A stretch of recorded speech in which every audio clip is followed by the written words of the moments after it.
Hello my dear friend, welcome to my channel. आज मैं आपके लेकर आ गई हूँ क्लास 12 काव्य में चैप्टर 2 जगन्नाथ दास रत्नाकर का जीवन परिचय। ये बहुत ही इंपॉर्टेंट है, ये बहुत बार पेपर में पूछा जा चुका है। तो चलिए हम लोग स्टार्ट करते हैं। तो सबसे पहले जो हम लोग जीवन परिचय लिखेंगे वो हेडिंग वाइज लिखेंगे। तो चलिए हम लोग स्टार्ट करते हैं। तो जो हमारी फर्स्ट हेडिंग है वो हो जाएगी जन्म। चलिए देख लेते हैं जन्म क्या है इनका। ब्रज भाषा के अंतिम कवि श्री जगन्नाथ दास रत्नाकर का जन्म सन 1866 ईस्वी में काशी नगर में एक अग्रवाल वैश्य परिवार में हुआ था। मतलब कि ये जो जगन्नाथ दास रत्नाकर थे ये ब्रजभाषा के अंतिम कवि थे और इनका जन्म 1866 ईस्वी में काशी नगर में हुआ था और ये एक वैश्य परिवार में जन्मे थे। इनके पूर्वज पंजाब के पानीपत जिले के निवासी थे। इनके जो पूर्वज थे वो पंजाब में जो पानीपत स्थान है वहाँ के निवासी थे। तो चलिए इसके आगे बढ़ते हैं। इसके बाद नेक्स्ट हेडिंग आ जाती है हमारी पिता।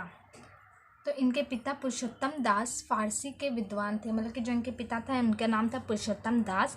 ये जो इनके पिता थे ये एक फारसी के विद्वान थे। तो चलिए नेक्स्ट हेडिंग पे चलते हैं। अब आ जाती है शिक्षा। स्कूल की शिक्षा पूरी करके ये क्वींस में भर्ती हुए। बल्कि स्कूली शिक्षा पूरी करने के बाद ये क्वींस कॉलेज में गए और सन 1891 में BA की परीक्षा उत्तीर्ण की। तत्पश्चात MA में प्रवेश लिया, किंतु माता का स्वर्गवास हो गया और घरेलू परिस्थितियों के कारण शिक्षा का काम आगे ना चल सका।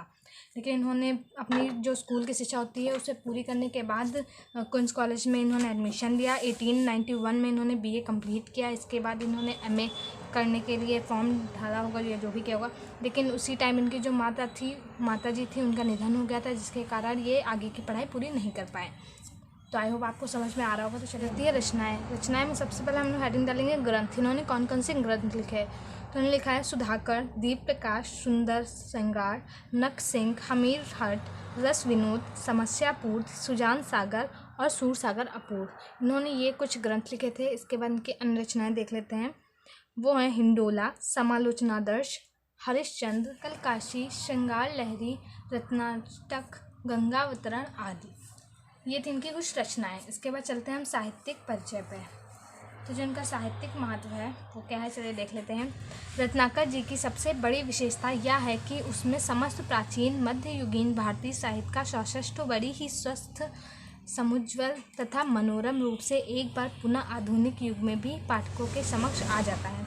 मतलब कि साहित्यिक परिचय में इन्हें बताया गया है कि जो रत्नाकर जी थे तो इन्होंने प्राचीन कालीन तथा मध्ययुगीन आदि जो भारतीय विशेषताएं हैं इनका वर्णन अपनी रचनाओं में किया है, जिसके कारण इनकी रचनाएं बहुत ही प्रकाश में आई थी।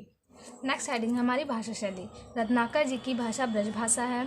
जो रत्नाकर जी हैं इन्होंने ब्रजभाषा का प्रयोग किया था, जो सरल, व्यवहारिक और अत्यंत ही प्रभावशाली है।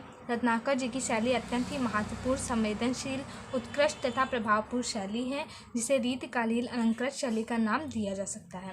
मतलब जो वो थे रत्नाकर जी थे उन्होंने ब्रजभाषा को अपनाया था तथा इनकी जो शैली थी वो बहुत ही संवेदनशील, उत्कृष्ट तथा प्रभावशाली थी और जिसे रीतिकालीन अलंकृत शैली का नाम भी दिया जाता है। तो आई होप आपको समझ में आ रहा होगा। तो चलिए हमारी लास्ट हेडिंग पे चलते हैं, इनका निधन। तो जो रत्नाकर जी थे इनका निधन 21 जून सन 1932 ईस्वी को 66 वर्ष की आयु में हो गया था। मतलब कि इनका निधन हो गया था 21 जून सन 1932 ईस्वी में। तो आई होप आपको इनका जीवन परिचय समझ में आ गया होगा। अगर जो आपको मेरी ये वीडियो अच्छी लगी हो तो प्लीज़ से लाइक कर दीजिए, मेरे चैनल को सब्सक्राइब